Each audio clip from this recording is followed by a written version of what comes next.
It is Friday, February 9th, and the Splash Zone is back in your life. I am Matt Modi with my three favorite NBA player props for tonight's NBA betting slate. I got three plays that I really liked for tonight, two of which are of the plus money banger variety. But before I can give you tonight's picks, I got to do a recap from yesterday, which unfortunately our cold streak continued yesterday. I gave out another three picks. I only got one of those three to cash. We were able to cash Giannis under 7.5 assists, but we lost Jonathan Kuminga over 21.5 points, and we lost Anthony Edwards over 26.5 points. That Anthony Edwards one really hurt the most because we got hooked on it. He scored exactly 26 points, and I was watching that game. Hopefully I could get it to cash, and I watched him miss multiple jumpers in the fourth quarter that would have cashed it for us. Hooks happen, unfortunately, has to go down as an L. Yesterday we were down 1.25 units. That now makes it 2 straight days in which we have been in the negative, in the red. Luckily, we're still up on the month overall. In the month of February, we are up about 3.5 units, so not a ton, but we're still up for the month. And then on the entire season, the success we're having is incredible. A 2-day cold streak is not going to derail what we've built in profits this entire year. We are up 46.5 units exactly with an ROI of 26.42%. It's of course never fun having bad days like we've had, but I'm happy that we've been able to build up enough profit over the season that we can withstand having a couple down days. And that doesn't even include some of the awesome ladder plays that we cashed as well, right? We cashed pretty juicy ladder plays both on Monday and Tuesday. So hopefully we can get back to our winning ways today. But again, it's nice that we've had built up this much profit. As a reminder, please subscribe to my YouTube channel if you are not already. For this video, like, comment, all that stuff I really do enjoy. I try and reply to as many of the comments as I can. And then, of course, subscribe. And that's all we got. Let's get into today's picks. Let's get wet. Our first play that we are going to go ahead and lock in here is in the Hawks versus 76ers game, taking Tobias Harris over 22.5 points, minus 118 odds at FanDuel. Now, I am going to go ahead and ladder this play up to Tobias to score 30 plus points. That's at about 310 odds, I believe, on FanDuel. Personally, myself, I put $35 on it, which is about a third of a unit. So for those of you trying to track this, it's about a third of a unit play. I will admit, it's always a little bit scary backing Tobias because he can be such an inconsistent scorer. But just look at who the Sixers have to play basketball tonight. It's a skeleton crew of a roster, and the matchup against the Hawks is really good. So this is a night where you definitely want to target Tobias. Obviously, everybody knows that Joel Embiid is going to be out.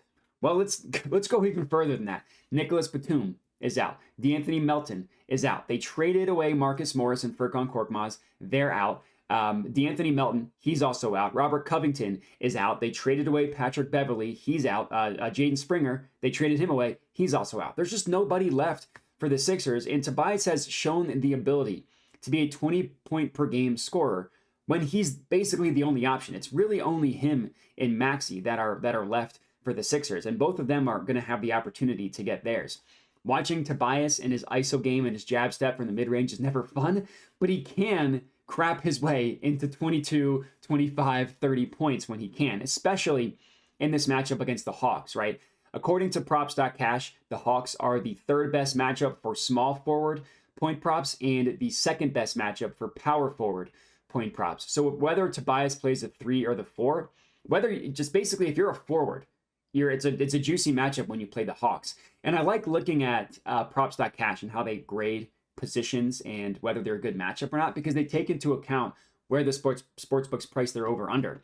So if someone has a super high over-under, like Giannis has an over-under of 36.5, and he scores 35 points, that's obviously a lot of points, but that would still go down as an L in terms of the over-under. So I like that props.cash takes that stuff into account. And if you dig a little bit deeper, this is using Courtside Pal as my source for this, shows the Hawks as still a really, really good matchup for Tobias Harris. They give up the second most points per game to someone of Tobias Harris's scoring profile, and literally the most points per game to someone of his playmaking style as well, and the ninth most to someone of Tobias's shooting profile. So while that's not as juicy as the other two, still top 10, still a very good matchup. In 3 games against the Hawks this year, Tobias has cashed this over in 2 of those 3 games, scoring 29 and 32 points. In the 2 games, he went over as well. So one time he did cash the 30 plus, one time he came close. If you look at usage rate increase with Embiid off the court, Maxi's definitely number 1, of course. But Tobias is number 2, and the guy who's 3rd is DeAnthony Melton, who isn't playing in this game. So it's not going to look pretty, but Tobias should have his way tonight against the bad Hawks defense when he's going to need to have a massive, massive usage rate. So hopefully cashing our official play over 22.5, hopefully cashing our ladder play as well up to 30 plus. Next up, Rockets versus Raptors game. We are taking Amen Thompson over 13.5 rebounds plus assists. This is at plus 106 odds at FanDuel. This is an amazing, amazing price. I don't normally dive into these combo markets just because it's not something that I generally have a good read on. But this price that we're getting on FanDuel is incredible, right? Two sportsbooks that I do respect when it comes to their player props and how they price them. Caesars and DraftKings. Not that I avoid plays on those books, but they generally do a pretty good job pricing player props. They both actually favor the over as the likely outcome, meaning they charge more juice, a higher odds on the over than the under, excuse me. And we're getting this at plus 106 odds. So for just pricing purposes, for odds purposes, this is a really good play. And from a matchup perspective and everything like that, it's a really good play as well. I'm also laddering. I'm taking Amen Thompson to record a double-double at plus 230 odds at FanDuel. I really like that play as well. I put a half unit on it. Now, this is a situation where you cannot look at the season results for Amen Thompson. If you do that, you're going to think I'm crazy because he's only gone over this number in 3 games this year. But the reason why we are on this play tonight is because Fred VanVleet is going to be out for the Rockets. And I will say, this is probably my favorite play of the day as well. I will say that. I've recently been trying to give out what play is my favorite. Unfortunately, yesterday's play that was my favorite didn't cash. It was the Kuminga one. But I really, really do like this play. Anyways, it's a play because Fred VanVleet is out for the Rockets in 2 games that Fred VanVleet has missed this year. So yeah, it's only been 2 games, but still. In those 2 games, Amen Thompson has played 32 and 34 minutes. Those are the only 2 games in the entire season in which he has played over 30 minutes. And on average, he is playing 21 minutes per game. So he's playing over 10 to 12 to 13 minutes more with Fred VanVleet off the court. And he's played well in both of those games. So I see no reason why the coach, Ime Udoka, won't go back to Amen Thompson with Fred VanVleet also missing this game tonight. I know he can be a little bit of a curmudgeon-y coach who doesn't like to play rookies, but Thompson has rewarded him with the increased playing time. So I think that he's going to once again play 30 plus minutes tonight. And if he does, he's going to smoke this over, right? In both games that Fred VanVleet missed, he crushed this over. He had 19 last game against the Pacers, 19 combined rebounds and assists. He had 6 assists and 13 rebounds. And the first game that Fred VanVleet missed against a really tough defense in the Celtics, Amen Thompson once again had 19 of combined rebounds plus assists with 14 rebounds and 5 assists. So both times he has crushed his rebounds, getting 13 and 14, while getting a pretty good amount of assists as well. In terms of this specific matchup against the Raptors, it's a really good matchup for him to rack up a bunch of assists. So he's been collecting a ton of rebounds. This is a great matchup for assists. So that's why I decided to combine them. The Raptors defense has really just taken a landslide. I'm not sure that phrasing is right, but you know what I mean. They've been terrible since they traded away OG Anunoby and they traded away Pascal Siakam.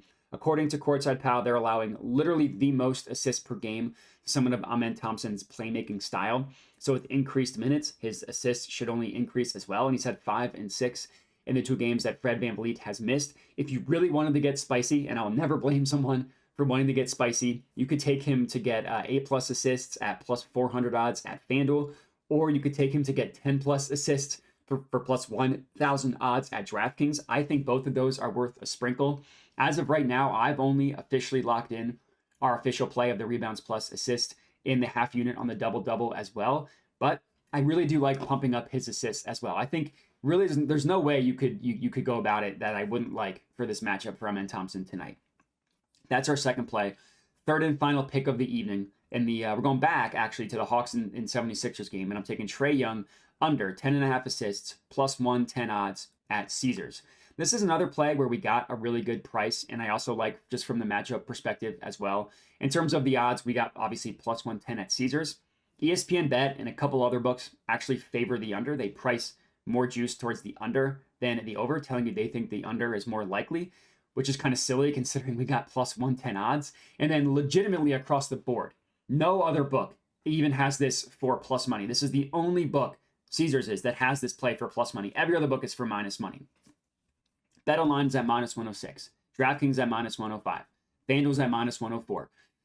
So from an odds perspective, it's really good. And I like this play for the matchup as well. As I mentioned, I did say that the Sixers have a skeleton crew lining up there on offense. Not on offense, but their team, they're lining up a skeleton crew. That includes their best guard defender in DeAnthony Melton.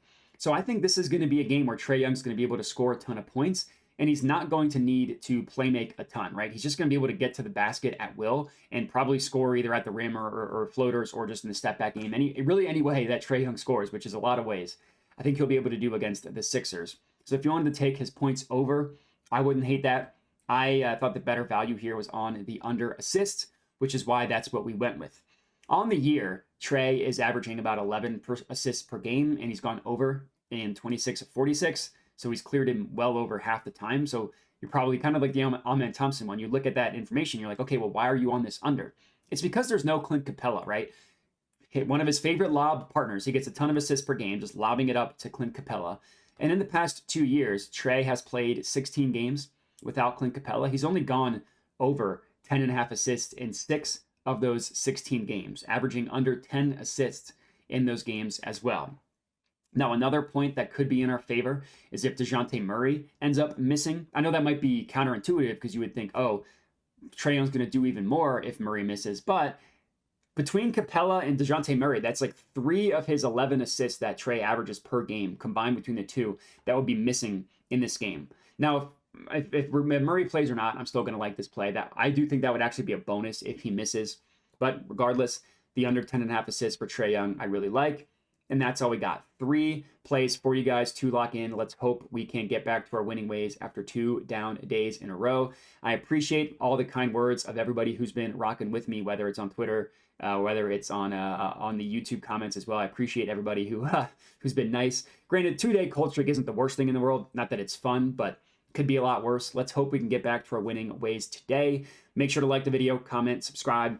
And the last thing I'll say, I mention it at the end of every video, is I do have a dub club. Now, I want to be clear that I'm not trying to offer you any type of VIP picks package or anything like that. What I do is every play that I give out on YouTube obviously is completely free, but I send them out early via dub club as well. So as soon as I decide what plays I'm going with, I'll send them out on dub club and then you'll just get them texted to you. The logic being, if you like my picks and either don't have time or just don't care enough to watch the YouTube videos, you could get them via dub club. And another reason why people like the dub club is you can get them immediately, and if the odds change, you're able to get them in before our odds change as opposed to waiting for me to post the video and stuff like that. So again, everything that you get on dub club, you will be able to get for free on YouTube, and it's only $5 a month. So if you want to pay the $5 to get stuff early, you can. If you'd rather just wait and watch them on YouTube for free, you can do that as well. Totally fine with me.